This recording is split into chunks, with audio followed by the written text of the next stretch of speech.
d'innovation, que vous pouvez trouver l'historique des épisodes, parce que c'est le 4e épisode, sur philippecampos.com ou sur le site Horizon Eco toutattaché.fr, mais vous y avez accès également sur différentes plateformes d'écoute de podcasts comme Apple Podcast, Deezer, Spotify, YouTube, Audible.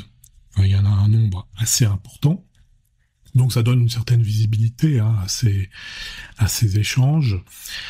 Alors, bon, le dernier épisode, il date du mois de décembre. J'avais fait les 3 premiers en novembre et décembre, donc ça fait quand même quelques mois.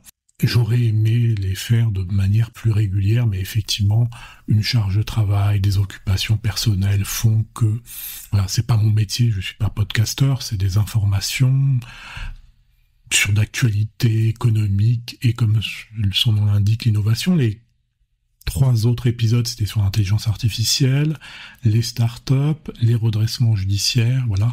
Et là, on va parler plus particulièrement sur tout ce qui concerne les critères ESG. C'est-à-dire sur tout ce qui est les critères environnementaux, sociaux et gouvernance et l'impact que cela peut avoir sur l'évaluation d'entreprise, parce que donc j'ai une société de formation avec des formations en ligne notamment et j'ai des participants, des étudiants qui me posent la question: quel est l'impact de ces critères sur l'évaluation d'entreprise? Est-ce que ça peut avoir des impacts déjà et de quelle façon? Alors bien entendu, ça peut avoir des impacts directs et indirects, mais déjà on va dire quelques mots sur ce sujet-là parce que ça va se renforcer dans les années qui viennent, l'impact. Et je vais vous dire pourquoi, et je vais vous dire aussi pourquoi peut-être que l'Union européenne, alors peut-être qu'elle est dans le droit chemin, mais on va dire, pour l'environnement, c'est positif. Par contre, sur le plan économique, bien sûr, beaucoup de gens vont dire, dans le principe, l'économie durable, c'est que du positif. Maintenant, l'économie des 10-20 prochaines années, c'est moins évident. Et je vais vous dire pourquoi. Parce qu'on a un exemple. L'exemple des États-Unis. Alors, c'est quoi les critères ESG? Et pourquoi ça va se renforcer? Donc, les critères ESG, je vous mettrai quelques liens dans justement les fiches du podcast. Alors, ils ne sont pas partout accessibles, mais vous pourrez le trouver soit sur mon blog philippecampos.com, puisque je fais aussi d'ailleurs un article, soit dans le site Horizon Eco, où il y a des liens qui sont disponibles, parce que j'ai vu que sur certaines plateformes, alors j'ai pas pu toutes les vérifier, ils ne mettent pas forcément le détail du podcast, donc vous n'aurez pas forcément toute l'information. Mais en tout cas, déjà, c'est quoi? Alors, les critères ESG, il y a 3, parce que c'est un acronyme, le reporting extra-financier des données ESG. Donc c'est ESG, c'est le même acronyme en langage anglo-saxon, puisque c'est avec une orthographe différente, parce que c'est pas les mêmes mots, mais ça a les mêmes débuts de lettres: environnementaux, sociaux et gouvernance. Environnementaux, c'est directement lié au changement climatique, au réchauffement global de la planète, le dérèglement que l'on voit. D'ailleurs, il suffit de regarder la météo en France. Ça a beaucoup changé. Quand j'étais petit, la météo était complètement différente et j'ai vu depuis ces 10 dernières années, c'est quand même, voilà, ça a complètement changé. Je trouve, et puis c'est confirmé de toute façon, les températures globales montent en France et ailleurs les effets sont encore plus importants. Voilà, c'est normal de s'en préoccuper. Tout ce qui concerne la biodiversité, l'utilisation des ressources, le renouvellement des ressources, donc c'est relativement large. Les facteurs sociaux, donc ça va être tout ce qui concerne les droits de l'homme, les conditions de travail, l'égalité des chances, les libertés fondamentales dans l'entreprise. D'une manière plus restreinte, on parlera des ressources humaines, les facteurs de gouvernance, donc le rôle des administrations, les activités de lobbying, tout ce qui concerne la rémunération des dirigeants, ça peut faire polémique, en particulier sur des sociétés cotées où des dirigeants vont se payer des millions et des millions d'euros, des relations avec les partenaires commerciaux, voilà.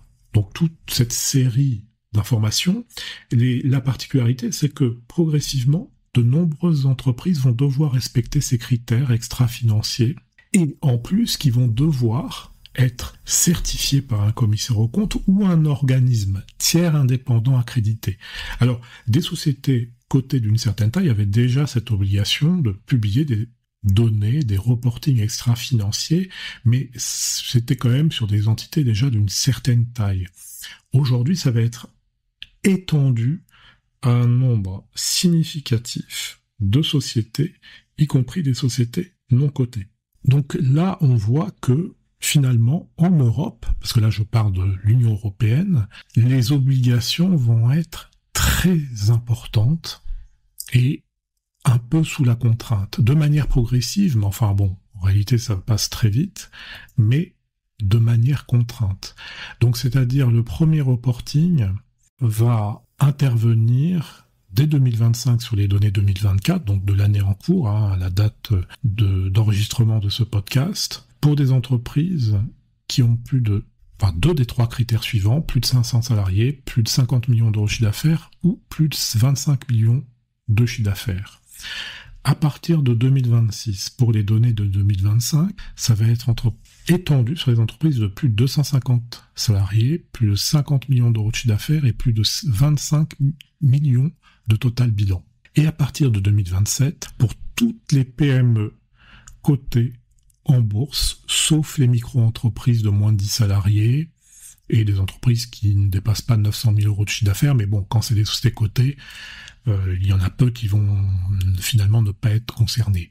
Et d'ailleurs, ce qu'on parlait, ça va être certifié par des organismes indépendants, des entités ou des commissaires aux comptes, eh bien, il y a de plus en plus de cabinets qui mettent en évidence sur leur site internet une offre sur cette problématique d'audit ESG. Et il y a aujourd'hui des formations spécialisées qui se développent aussi sur ce thème-là.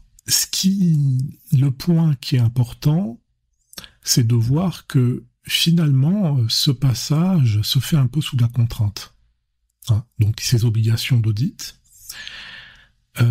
Et c'est une réglementation stricte, structurée, et pour les entreprises qui ne vont pas respecter ces critères en Europe, ça peut être assez lourd, c'est-à-dire des amendes et des pénalités financières qui peuvent être significatives, dès lors que par exemple il y a une non-conformité aux limites d'émissions de carbone, des sanctions administratives, donc avec des restrictions d'activité par exemple, ou des ordres de cessation d'activité,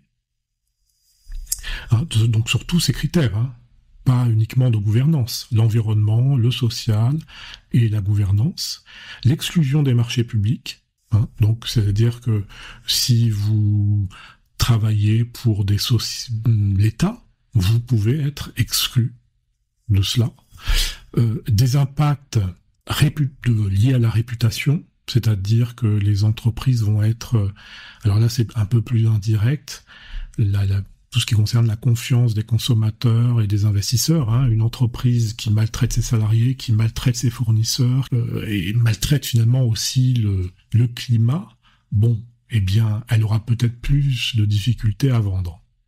Bon, ça c'est déjà vrai, mais là, comme ça va être audité, bien, les discours, on va dire un peu marketing, ça va être, ce sera moins évident pour elle de le faire. Bon, après, il y a la réalité du terrain, parce que même ceux qui vont auditer ces informations-là, ils n'auront pas forcément accès à toutes les informations. Il y a peut-être dans un groupe où il y a 10 000 salariés, des cas particuliers, donc ça a clairement un impact sur les évaluations. C'est-à-dire qu'une entreprise qui sera mal notée, dont l'audit ESG se passera mal, parce qu'elle ne respecte pas les critères, un ou trois des critères mentionnés, ce sera visible de tous. Donc l'entreprise sera sanctionnée par les marchés. Donc il y a là les impacts directs. Si vous avez une pénalité,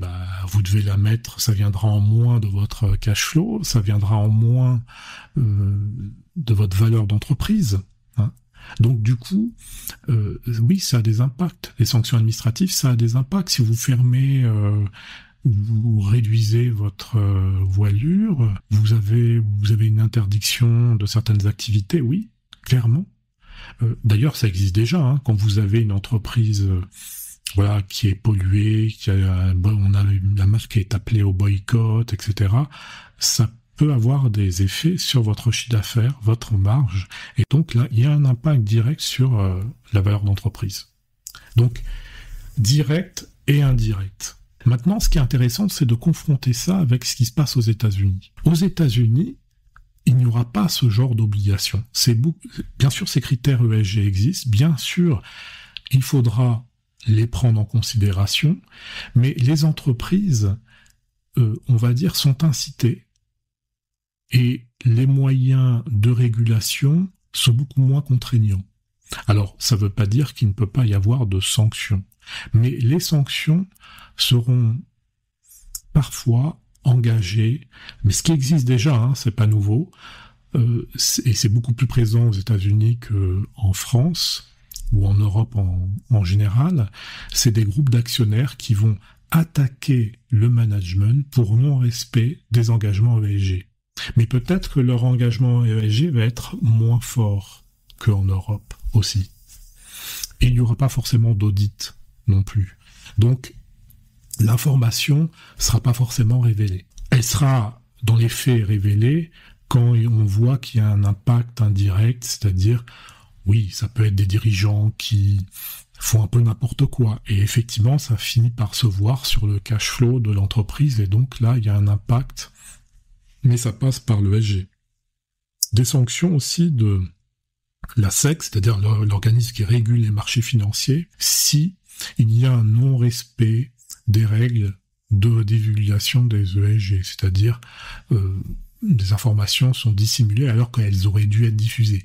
Mais là, ça va concerner plus la gouvernance, oui, parce que ça touche plus au portefeuille direct, visible, alors que sur l'environnement, on est moins préoccupé. Difficulté de financement, si vous respectez pas les critères, les normes, peut-être que ça va être plus compliqué pour avoir des fonds. Et puis comme en Europe, il y a des conséquences liées à la réputation, comme je vous disais, une entreprise qui maltraite ses salariés, qui maltraite ses fournisseurs. À un moment donné, si ça devient massif, il y aura des conséquences. Donc oui, ça va se traduire dans vos bénéfices, et donc dans vos multiples que vous allez appliquer pour obtenir la valeur d'entreprise. Et puis vous pouvez avoir aussi des sanctions, mais ça va être moins fort qu'en Europe.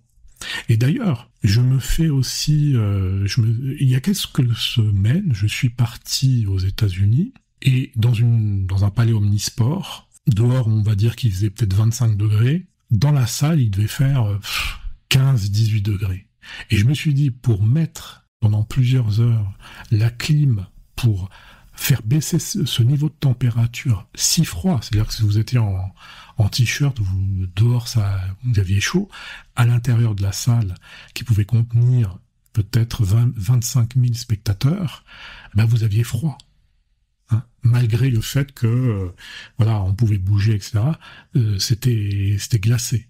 Eh bien, là, tout ce qui concerne l'environnement, c'était zéro.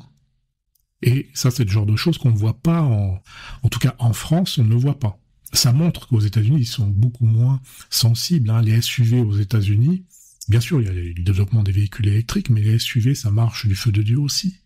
Ça pollue la planète. Vous voyez, le niveau de préoccupation est beaucoup moins fort. D'ailleurs, ça me fait penser aussi à un point, quand vous voyez Total. Donc il y a quand même un certain nombre, on a parlé dans la presse, Total, sur l'énergie, indirectement, ça contribue à la pollution de la planète, puisque c'est l'émission de CO2, pardon. Quand vous regardez les compagnies pétrolières, on a entendu, justement, il y a quelque temps, comme je vous le disais, Total veut se coter, en tout cas en place principale, aux États-Unis. Bon, pourquoi d'après vous ? Parce que c'est une conséquence, à mon sens, une des conséquences, peut-être pas la seule, mais de ces critères ESG, donc qui sont faits sous la contrainte et qui, finalement, les marchés sont beaucoup plus sensibles en Europe, en France, là, au cas particulier, à ces critères qu'aux États-Unis. Aux États-Unis aussi, mais ça dépend dans quelle mesure. Et puis, ils vont peut-être être plus sensibles à tout ce qui est gouvernance voilà. Donc, on maltraite des salariés, on maltraite le tissu local d'entreprises américaines, etc. Ils sont plus sensibles que le réchauffement climatique. Je dis pas c'est global, mais il y a une sensibilité qui est différente. Et si vous regardez des cotations, j'ai regardé on va dire les principales sociétés en termes de capitalisation boursière qui sont cotées sur différentes places de marché, les niveaux de multiples. Vous prenez Saudi Arabian Oil, on est à un multiple de 8,49 d'EBIT. ExxonMobil, 9 fois l'EBIT. Chevron Corporation, 10 fois l'EBIT. PetroChina Company, 7,52. Shell PLC, 7,74. À la date où je fais le podcast, Total Energy, 6,49. Conoco Phillips, 9,98. Par rapport aux autres grands acteurs, bon après il y a différents niveaux. Total est un peu en retrait. Bon après il y a d'autres acteurs aussi qui sont faibles et c'est pas les seuls facteurs explicatifs. Mais probablement que les actionnaires, certains actionnaires plutôt, de Total, et j'ai vu a priori que les actionnaires américains représentent à peu près 40%, ils se sont dit vaut mieux être coté aux États-Unis parce qu'on sera mieux valorisé. Bon, ça, on n'en est pas certain. L'autre point de réflexion que je voulais vous dire, c'est on voit que, si vous voulez, dans les pays les plus pollueurs, bien sûr les États-Unis ça en fait partie. Vous avez le premier, c'est la Chine. Donc ça, c'est des informations que j'ai d'un site qui s'appelle Equateur, avec un K, W-A-T-E-U-R, avec 11,4 milliards de tonnes de CO2 par an. Les États-Unis, quand même loin derrière, 5 milliards de tonnes, l'Inde, 2,7 milliards de tonnes, la Russie, 1,7 milliard de tonnes, le Japon, 1 milliard de tonnes, l'Iran, 749 millions de tonnes, l'Allemagne, 675 millions de tonnes, voilà. Et après, c'est toutes des entreprises, aucune est mis à part l'Allemagne, les 15 premiers ne sont pas l'Union européenne. Maintenant, l'Allemagne est très industrielle, donc c'est indirectement, c'est nécessaire. Après, si on ramène ça aussi par rapport à la population, on n'est plus dans ce classement-là. Ça a changé. Bon, les États-Unis restent très gros pollueurs par rapport à la population, mais il y a des pays qui sont encore plus pollueurs. Bon, après, par exemple, l'Arabie Saoudite. Bon, c'est normal puisque c'est très centré sur le pétrole. Mais si vous voulez, la Chine, par rapport à la population, est quand même beaucoup moins que les États-Unis. Et d'ailleurs, j'ai lu un autre article d'une revue financière anglo-saxonne où, en Asie, notamment en Chine, on s'oriente vers une législation qui va plus se conformer à ce qui se pratique en Union européenne. Après, il faut voir dans le détail, mais moi j'ai plutôt regardé États-Unis versus Europe. Donc, bon. Et l'autre point aussi d'attention, c'est que aujourd'hui, depuis un peu plus de 10 ans, les États-Unis se sont développés de manière forte, c'est-à-dire qu'avant, on était à peu près au même niveau de PIB. L'Union européenne versus les États-Unis, l'Union européenne était à peu près du même niveau. Bon, après, l'Union européenne est plus, si vous voulez, il y a une courbe, je mettrai dans le lien des éléments du podcast, de manière continue, depuis les années 60, il y a une croissance. Des fois, sur 2-3 années, ça se stabilise, notamment en 2008, mais ça rebondit aussi sec. Avec le Covid aussi, ça a un petit peu diminué et hop, ça rebondit aussi sec. L'Union européenne est beaucoup plus marquée par les crises. C'est-à-dire quand il y a une crise, ça dure beaucoup plus longtemps. Et aujourd'hui, depuis 2010, les États-Unis, donc après la crise de 2008, ont pris il y a un effet complètement différent. Je sais que par exemple en 2006, j'ai passé quelque temps aux États-Unis. Enfin, on va dire que la conversion euro-USD était quand même très en faveur des Européens. C'est-à-dire que là-bas, je crois que il y avait 60% de différence, donc on avait un bon pouvoir d'achat. Aujourd'hui, le PIB des États-Unis a pris, alors qu'il était à peu près équivalent en 2010, progressé de manière très sensible. Il y a un graphique, bon, je ne peux pas vous le montrer, mais vous pourrez le visualiser dans les liens. Il y a un gap. C'est-à-dire que si je prends 2010, 2011, on avait le PIB des États-Unis était de 15,6 trillions de dollars en 2011. Celui de l'Europe, 15,77. Donc il était même meilleur en 2011. Et c'est un pic, parce qu'en 2010, c'était pas comme ça, mais en tout cas, à partir, on va dire, après 2010, on voit clairement que l'Union européenne s'est dégradée, même s'il a remonté un petit peu. Si vous regardez au 2022, on est à 16,75 trillions, on s'y perd, de dollars. Les États-Unis, 25,44 trillions. Et ça s'accentue. Là, c'est des données à la fin 2022.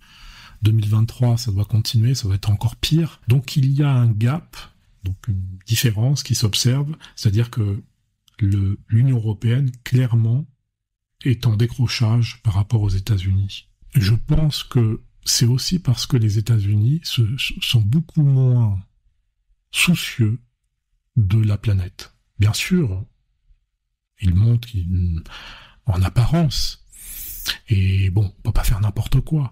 Mais quand même, oui, l'Union européenne est précurseur, mais il va falloir payer le prix. Le pari, c'est que sur le long terme, on sera gagnant, l'Union européenne. Et sur le court terme, ou peut-être moyen terme, c'est les États-Unis qui sont gagnants sur ça. Moi, je ne suis pas convaincu que, oui, c'est meilleur pour la planète, mais je ne suis pas convaincu que sur le très long terme, l'Union européenne soit gagnant. Alors, parce que de toute façon, les États-Unis, s'ils polluent, si la Chine pollue, et encore par habitant, c'est plus les États-Unis, ça pollue le monde. Donc l'Union européenne n'est pas hermétique. C'est bien, mais il faut accepter que économiquement, ça va nous coûter très cher. Voilà. Et donc, sur l'évaluation, l'impact de ces critères-là sera beaucoup plus fort en Europe qu'aux États-Unis.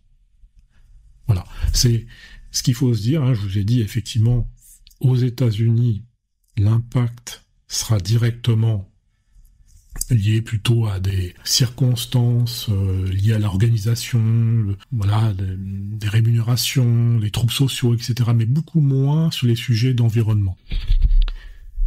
Alors après, je pense aussi que justement, puisque en Europe c'est fait sous la contrainte, finalement, c'est ceux qui ne l'appliqueront pas qui seront dégradés. C'est-à-dire qu'en réalité, ça ne va pas augmenter les niveaux de valorisation, ça va plus dégrader ceux qui sont les mauvais élèves.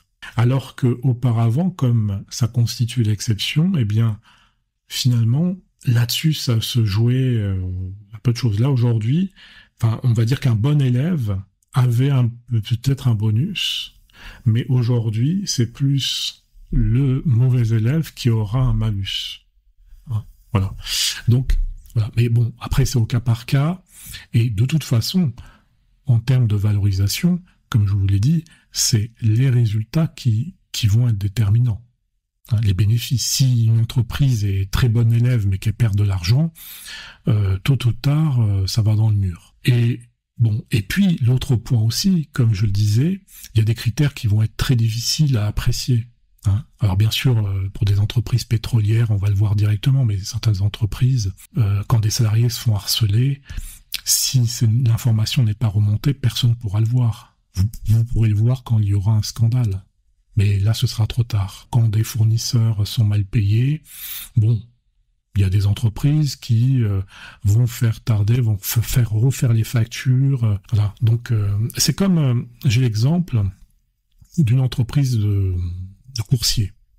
Ils ont annoncé, auquel je faisais appel, maintenant c'est beaucoup moins courant parce que maintenant, ça c'était avant le Covid, maintenant il y a beaucoup d'échanges électroniques, mais ça existe toujours, mais moins qu'avant. Une entreprise de coursiers, donc elle avait communiqué sur le fait qu'elle s'engageait justement dans ces critères ESG, il y a déjà pas mal d'années, avec toute une flotte de scooters, mais voilà, qui fonctionnaient à l'électricité, etc. Et donc, voilà, et puis elle s'engageait. Et bon, quand je regardais par la fenêtre, j'avais toujours, alors qu'elle disait qu'elle ne faisait plus appel à des scooters à essence, eh bien, j'observais que c'était toujours des scooters à essence. Donc, vous voyez, il y a la communication, le marketing. Alors, peut-être que sur une bonne partie de la flotte, mais peut-être que le reste, elle faisait appel à des sous-traitants, vous voyez. Et les critères, comme ils sont pas vérifiés maintenant, si l'entreprise remplit les critères de taille, ce sera vérifié par un commissaire aux comptes. Mais bon, le commissaire aux comptes, il va pas aller sur chaque course, etc. Enfin, c'est pour dire, c'est comme il y a des fonds qui se sont développés, des fonds impact, déjà il y a plusieurs années, qui, finalement, ils investissent si l'entreprise respecte des critères extra-financiers, hein, notamment critères ESG. Même à l'époque, on parlait pas forcément... Enfin, on parlait d'entreprises responsables. Eh bien, certaines entreprises, en fait, c'était du marketing. Et les critères, finalement, d'appréciation, c'était sur la base d'une simple déclaration. C'est pour ça que dire, finalement, parce que je vois venir certains qui pourraient dire, ah bah oui, ben, pour les entreprises qui sont respectueuses de l'environnement, etc., on applique des primes, hein, en termes de valorisation, bah, c'est un peu prendre des risques. Un peu prendre le risque de surévaluer ses actions. Enfin, en tout cas, globalement, il faut voir au cas par cas. Voilà, c'était un petit topo sur cette problématique intéressante, qu'un vaste sujet. J'ai un peu dégrossi le sujet pour ceux qui se posaient les questions. Et bien écoutez, je vous dis à la prochaine pour le prochain podcast. J'espère que ce ne sera pas dans 6 mois. J'espère en tout cas vous retrouver sur un prochain podcast. Et je vous dis à bientôt.